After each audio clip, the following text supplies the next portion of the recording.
দীপার দেওয়া আরতির আগুনের হাত থেকে বাঁচাতে নিজের ছদ্মবেশ থেকে বেরিয়ে এলো রুডি। হ্যাঁ বন্ধুরা, অনুরাগের ছোঁয়া ধারাবাহিকের আগামী পর্বতে আমরা ঠিক এমনটাই দেখতে চলেছি।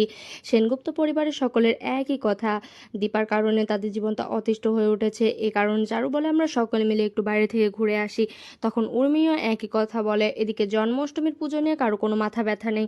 প্রবীণ বিষয়টা নিয়ে কষ্ট পায় যে এত বড় বাড়ি তবুও কারো কোনো কিছু মনে নেই। আর এই কষ্টটা নিয়ে প্রবীণ যখন রুম থেকে বের হয়, ঠিক তখনই দেখতে পায় বাড়িতে জমজমাট আয়োজন, জন্মাষ্টমীর পুজো হচ্ছে আর প্রতিবেশীরাও সকলে এসেছে, সকলে মিলে আনন্দ করছে। সবটা দেখে তো চমকে যায় প্রবীর, কেউ কোনো কথা বলতে পারে না, কত না আনন্দ করছে। এসব কিছু দেখে তো সেনগুপ্ত বাড়ির সকলেই চমকে যায়, কেউ আর কোনো কথা বলতে পারে না। এদিকে দীপা তো পুজো করতেই থাকে, অন্যদিকে দেখা যায় রুডি তো ভয় পেয়ে যায়। এই দীপা সেনগুপ্ত আবারও এই বাড়িতে ফিরে এসেছে, এবার না আমি ফেঁসে যাই, এবার যদি আমি ধরা পড়ে যাই তাহলে কি হবে। মমও এখানে নেই, এই ভেবে রুডি তাড়াহুড়া করে মমকে খবর পাঠায়। কুন্তলা সেখানে পৌঁছানোর আগে রুডির মুখোশটা খুলে দেয় দীপা। আরতি শেষ করে সবাই যখন আরতির ছোঁয়া দেবে, ঠিক তখন রুডির কাছে গিয়ে ইচ্ছে করে রুডির চুলে আগুন লাগিয়ে দেয় দীপা। যা দেখা মাত্রই তো রুডি কোনো কিছু না ভেবে নিজেকে বাঁচাতে তাড়াহুড়ো করে নিজের মাথা থেকে চুলটা খুলে ফেলে দেয়।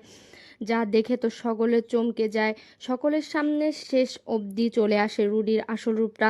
সকলেই বুঝতে পারে তার মানে সত্যই এই ছদ্মবেশের আড়ালে এটা রুডি ছিল। দীপা যা বলেছে তা সত্যি বলেছে। অন্যদিকে কুন্তলা নিজের ছেলেকে কোনোভাবে বাঁচাতে পারে না। তো বন্ধুরা, এমনটাই তো তোমরা চেয়েছিলে, আমাদের কমেন্টে জানিও। আর আমাদের চ্যানেলটি সাবস্ক্রাইব করে আমাদের পাশে